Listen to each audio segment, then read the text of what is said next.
apakah ada doa khusus setelah sholat duha? Sebagaimana dalam buku-buku tuntunan sholat. Ya, saya nggak tahu ya ada doa khusus dalam hal ini.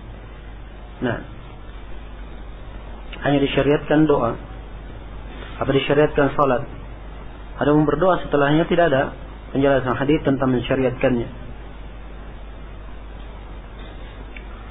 Apakah disyariatkan sholat 2 rakaat setelah dzikir sampai matahari terbit? Bagaimana pahalanya sama dengan pahala umrah? Itu hadis yang menyebutkan pahalanya sama dengan pahala umrah dan disebut dengan nama salatul isyraq. Dan hadisnya ada kelemahan. Nah, adapun duduk berzikir sampai terbit matahari, itu ada dalil-dalil dari syariat menjelaskan tentang keutamaannya. Ya, tapi salatul isyraq hadisnya lemah. Ya, kalau dia duduk berzikir sampai terbit matahari, kemudian dia sholat 2 rakaat duha, tidak ada masalah. Ya.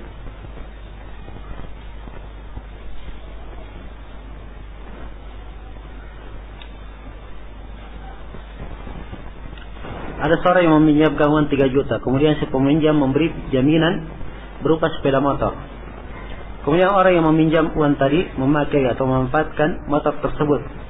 Apakah yang seperti ini dilarang atau termasuk riba?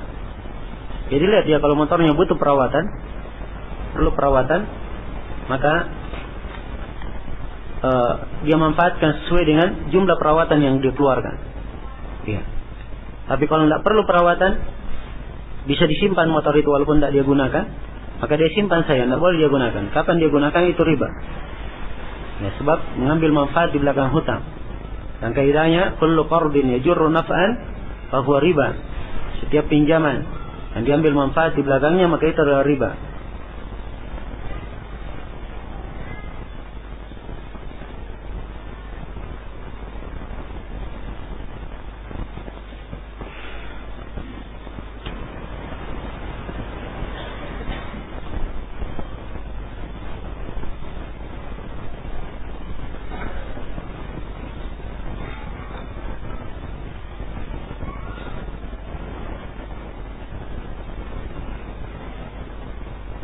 Apakah syah salat sara apabila salatnya masih pengaruh dengan pikiran-pikiran dunia?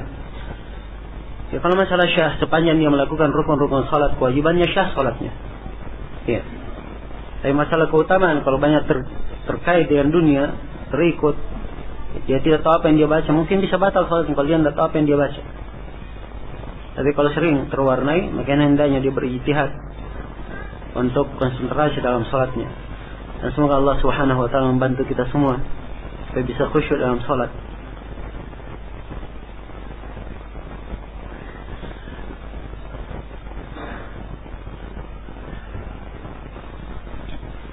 Saudara laki-laki nenek dari suami termasuk mahram atau bukan? Saudara laki-laki nenek dari suami termasuk mahram atau bukan? Jawabannya bukan. Bukan mahram.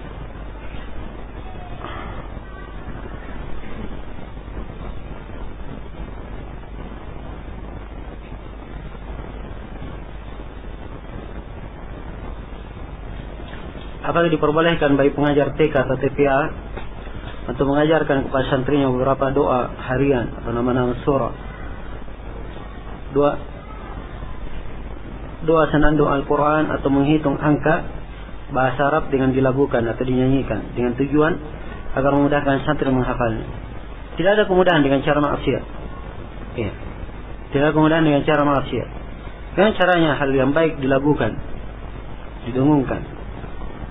Nah, dan sudah berlalu orang-orang yang dahulu, dari melagu-lagukan, hafalannya bagus juga, lancar hafalannya, banyak berberkah dalam kehidupannya. Ya, dan mungkin saja di metode pengajaran seperti muridnya mungkin hafal, lulus ujian, tapi setelah ujian hilang semua hafalannya. Ya, karena sudah dibiasakan dengan melagu, nada, akhirnya ya dapat musik atau yang semisal dengannya, dia senang dengan hal yang seperti itu. Nah, maka hati-hati, jangan jatuh dalam jerat-jerat syaitan.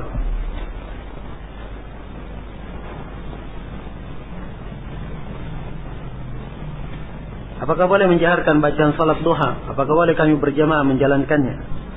Ada yang menjaharkannya, dia adalah salat yang tidak disebutkan syariat menjaharkan, ya, maka dikerjakan secara sir.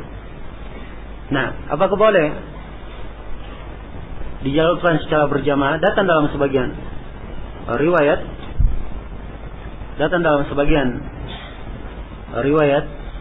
dalam hadits Itban bin Malik riwayat Muslim atau Bukhari dan Muslim, Nabi melakukan salat duha di rumah beliau. Nah, secara berjamaah dengan para sahabat. Ini menunjukkan bolehnya. Tapi bolehnya ini mungkin dikatakan kadang-kadang. Sebab asalnya salat sunnah, ya, apa yang tidak disebutkan nas khusus berjamaah, maka asalnya dilakukan secara apa? Secara sendiri.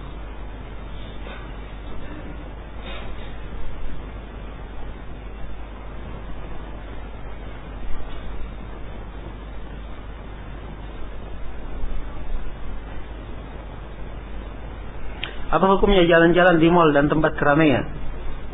Ya, sebelumnya apa hukum nonton film sinetron dalam televisi? Ya, saya paham ya bahwa yang bertanya ini memperdengarkan jawaban kepada seorang.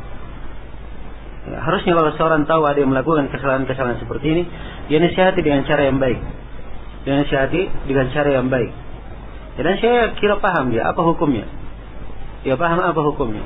Tapi mungkin ada orang yang ingin diperdengarkan apa jawabannya. Nah, kalau ada yang jatuh dalam kesalahan, nasihati dengan cara yang bagus, diluruskan, diingatkan. Nah, tidak pantas seorang. Adapun masalah jalan-jalan, ya, di mall, tempat-tempat yang banyak maksiat. Kalau dia sekedar jalan saja, jalan-jalan, ya, bikin apa jalan-jalan tempat maksiat? Kalau dia ada keperluan, misalnya ada hajat yang dia beli di swalayan ataupun yang lainnya, itu lain lagi masalahnya.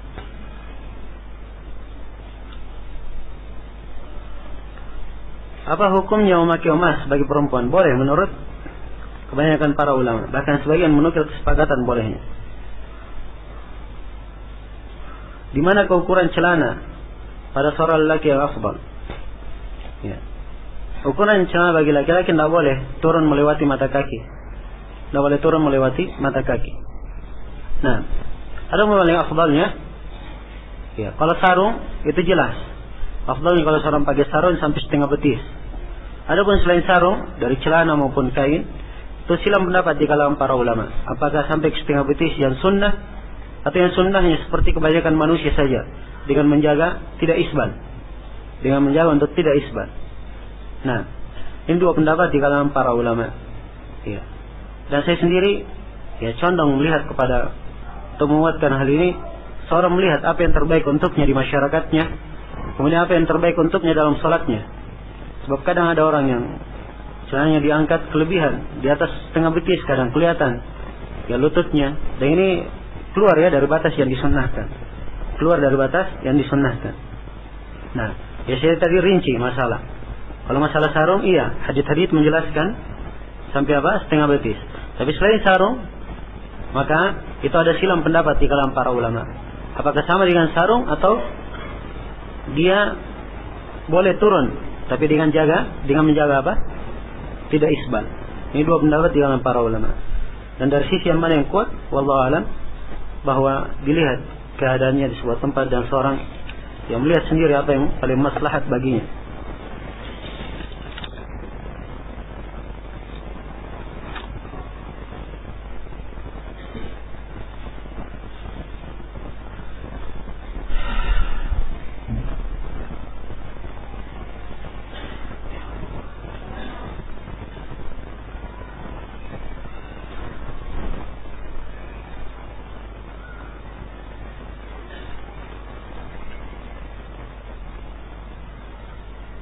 Apa hukumnya asuransi kendaraan? Ini pertanyaan seperti ini, pertanyaan yang kadang saya katakan tidak bermanfaat. Ya, so kalau dia tanyakan apa hukumnya asuransi kendaraan, kalau dia diwajibkan bayar asuransi, dia tahu hukumnya, ya, boleh atau tidak berpengaruh. Dia juga wajib bayar asuransi, kan begitu? Ya, wajib bayar asuransi. Kecuali kalau dia adalah orang yang mengeluarkan asuransi, maka dalam hal ini asuransi seperti ini tidak boleh. Hukumnya adalah haram. Tapi kalau dia punya diwajibkan bayar asuransi, dia bayar saja. Bukan dia nanggung dosanya, dia tanggung kepada orang yang mewajibkannya. Iya. Dan kalau terjadi kecelakaan, maka tidak boleh dia mengambil dari asuransi. Ya, sebab asuransi itu mengumpulkan harta-harta manusia. Kalau dia mengambil itu artinya dia mengambil harta manusia. Ya, dalam hal tersebut itu tidak boleh. Apa hukumnya kartu kredit yang dikeluarkan oleh bank? Ya. Bentuk praktek kartu kredit yang banyak sekarang, seorang mengambil ya dengan akad. Apa seorang mengambil kartu kredit itu? Ada yang dengan bentuk dia memberikan jaminan. Dia memberikan jaminan, ya, atau dia memberikan ongkos fasilitas, ya. Kemudian dia boleh mengambil, meminjam. Ya, ini bentuk yang pertama, dan ini juga riba. Bentuk yang kedua, ya, dia diberi fasilitas gratis, dia mengambil. Ya, tapi kalau dia terlambat, maka akan dikenakan denda. Ini juga bentuk dari riba. Ya, dan boleh dikatakan bahwa bentuk-bentuk kartu kredit sekarang yang ada, itu tidak ada yang lepas dari riba. Tidak lepas dari riba. Karena itu yang saya nasihatkan, ya, seorang jangan masuk di dalam hal ini. Kecuali kalau ada suatu muamalah yang sifatnya darurat bagi dia, maka itu lain lagi masalahnya. Ya, tapi asalnya kalau tidak darurat, ini adalah hal yang tidak diperbolehkan. Bagaimana hukumnya menggali sawah seorang dan mengambil hasil dari sawah tersebut sampai orang itu menebus kembali? Jawabannya inilah yang kita sebut tadi sebagai riba. Ini adalah hal yang haram. Tidak boleh dia lakukan. Sebab dia mengambil manfaat dari apa? Dari pinjaman. Mengambil manfaat dari pinjaman. Kalau dia ingin manfaatkan sawah itu, maka dia bikin akad baru. Yaitu dia sewa atau dia beli sawahnya. Ya. Dia sewa atau dia beli sawahnya. Itu pun kalau dia sewa, harus penyewaan itu dengan harga yang wajar di tengah masyarakat. Jangan karena orang ini memberi pinjaman akhirnya diturunkan harganya. Ya. So, kalau diturunkan harganya itu juga masuk dari bentuk mengambil manfaat dari pinjaman. Ya, itu tidak boleh.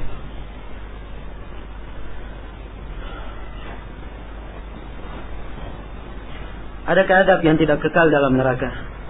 Iya. Bagi orang-orang yang bertauhid, adabnya tidak kekal.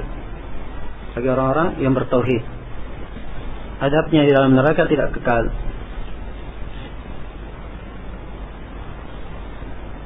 Kenapa disimpan di sini?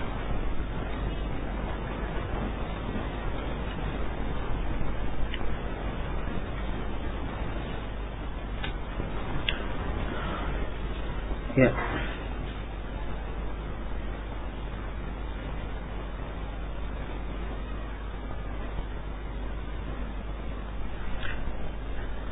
Ini ada yang bertanya dari Semarang. Alhamdulillah, Anda bisa. Pertanyaannya, bagaimana cara kita tidak terlalu tersibukkan dengan urusan dunia atau kerja, dan bagaimana membagi waktu agar kita bisa belajar agama dengan tenang? Ya. Yang pertama yang saya nasihatkan kepada seluruh ikhwah untuk pandai membagi waktunya. Kemudian yang kedua, ia di dalam pembagian waktu itu memberikan ukuran-ukuran kaidah-kaidah dalam hidupnya. Apa yang harusnya didahulukan dan apa yang harusnya diakhirkan. Iya, dia punya kaidah-kaidah yang ia berpijak di atasnya. Kemudian yang ketiga, dalam pembagian waktu tersebut, ya, di dalam pembagian waktu tersebut, dia melihat ya waktu khusus untuk dia mempelajari agama atau untuk dia menghadiri ilmu, ya, yang tidak bisa diganggu dengan kegiatan lain pada waktu tersebut. Ya, maka siapa yang memberikan menjadwal dirinya dengan pembagian waktu yang baik, ya, maka insyaallah taala dia akan mampu untuk menuntut ilmu. Ya, walaupun ia ada pekerjaan, dan sering saya tekankan bahwa bekerja itu tidak bertentangan dia menuntut ilmu. Tidak bertentangan dia menuntut ilmu. Ya, yang penting seorang ada program dan ada pijakan-pijakan, kaidah-kaidah yang dipegang dalam hidupnya, maka insyaallah taala bisa berjalan. Jika seorang muslim melanggar sumpah, ini pertanyaan dari Bandung. Jika seorang muslim melanggar sumpah dan sudah melaksanakan puasa 3 hari berturut-turut, kemudian dia suatu hari dia melakukan hal yang dulunya dia bersumpah padanya, dia tidak akan lakukan, apakah harus berpuasa lagi?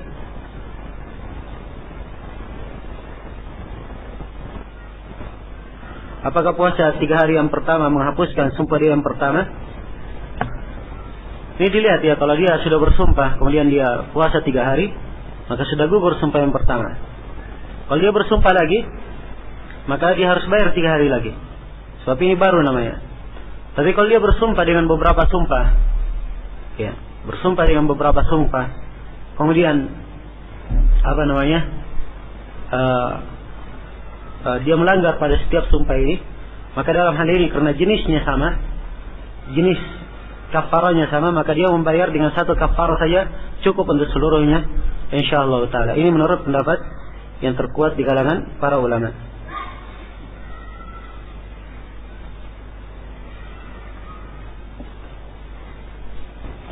Apakah tanah yang dijual harus dikeluarkan zakatnya 2,5%? Iya, dikeluarkan zakatnya kalau sudah berputar selama 1 tahun. Iya. Tapi kalau tanah itu dia beli misalnya belum sampai setahun kemudian sudah laku, maka di sini belum ada kewajiban zakat untuknya mengeluarkan 2,5. Yang jelas kewajibannya mengeluarkan zakat apabila telah sampai kepada nisab, harga jualannya sampai kepada nisab. Kemudian yang kedua telah dia pegang dan telah berputar selama 2 tahun. Baik, sekiranya cukup dalam sini. Insyaallah taala kita akan lanjutkan pada pertemuan yang akan datang. Subhanakallahumma wa bihamdik, asyhadu an la ilaha illa anta, astaghfiruka wa atubu ilaik. Walhamdulillahirabbil alamin.